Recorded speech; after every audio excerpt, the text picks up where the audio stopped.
Market में जबरदस्त तेजी 12,600 के ऊपर इस समय निफ्टी और निफ्टी बैंक 1150 अंकों की बढ़त पर कर रहा है कारोबार। चलिए कुछ और स्टॉक्स की बात करेंगे जिनके नतीजे कल आने वाले हैं और मिड कैप श्रेणी में एक स्टॉक जो आज आउट परफॉर्म कर ही रहा है वो है भारत फोर्ज।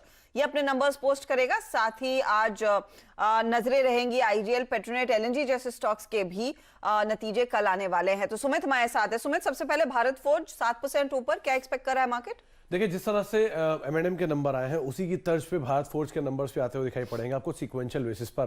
पहले क्यू ऑन क्यू बेसिस पे नंबर्स जो है वो आप देख लीजिए, 427 करोड़ से बढ़ के 900 करोड़ रुपए इस तिमाही के अंदर रेवेन्यूज कंपनी पोस्ट कर सकती है।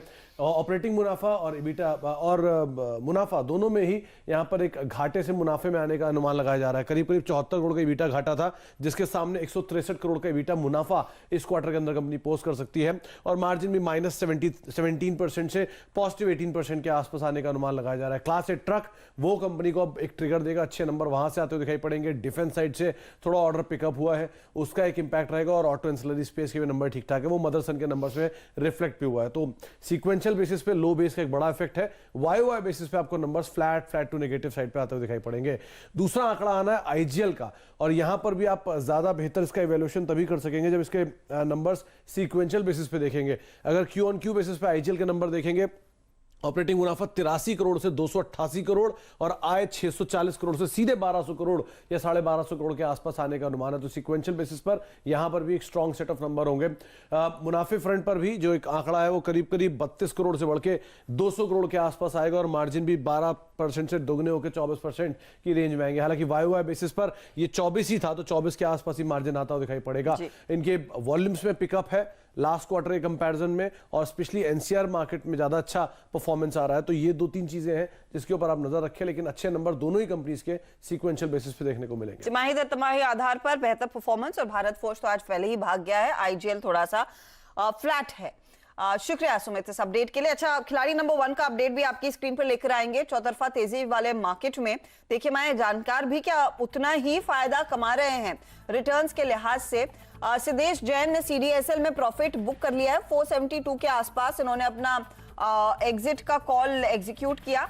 सुबह में इन्होंने बीपीसीएल पर एक नई तेजी की कॉल दी थी। अब भारतीय इंफ्राटेल में शॉर्ट का कॉल उन्हें रखा है 167 के टारगेट के लिए। तो ये आया इनकी तरफ से नया ट्रेड। अब आप देखिए नीलेश जैन फिनोलेक्स इंडस्ट्रीज पे पोजीशन काट ली है 585 के आसपास। तो यहां पर भी प्रॉफिट बुक किया। क्या कुछ नया ट्रेड इन्होंने जोड़ा है इसके बदले में? अब ये है पीएनबी हाउसिंग फाइनेंस का। चलिए, तो पीएनबी हाउसिंग में बाय किया, 414 का टारगेट ये इस समय दे रहे हैं। अब आते हैं प्रदीप होतचंदानी के पोर्टफोलियो पर। साइएंट में पोजीशन इन्होंने एग्जिट कर लिया है 420 के लेवल्स पर ही। और क्या इस समय एक नया ट्रेड ये दे रहे हैं, वो है ग्रैन्यूल्स इंडिया, 418 का टारगेट। मेरे ख्याल में तो पहले से होल्ड कर रहे थे। अच्छा, ग्रैन्यूल्स में स्टॉप लॉस ट्रिगर हो गया है। अच्छा, ये हुआ है। एस्टर डीएम में पोजीशन अब इन्होंने रखी है 149 का टारगेट। नया वाला ट्रेड इनकी ओर से ये आ चुका है। अब रिटर्न्स देखिए, तीनों जानकार कौन कहां पहुंचा है। तो इतनी तेजी में सिद्धेश जैन 6.5% के रिटर्न्स कमा रहे हैं। प्रदीप होतचंदानी 1% के रिटर्न्स पर, -2.76% के रिटर्न्स है नीलेश जैन के। तो ये है फिलहाल अब तक की स्थिति, लेकिन मार्केट में पूरा जोश बरकरार। एनबीएफसीज लीड कर रहे हैं बैंक्स के साथ आज की इस तेजी को, और निफ्टी बैंक पर ही नजरें होनी चाहिए क्योंकि वहीं पर लगातार तेजी दर्ज हुई है। लेंगे एक ब्रेक के बाद आपके लिए हाजिर करेंगे नो योर कंपनी। नमस्कार।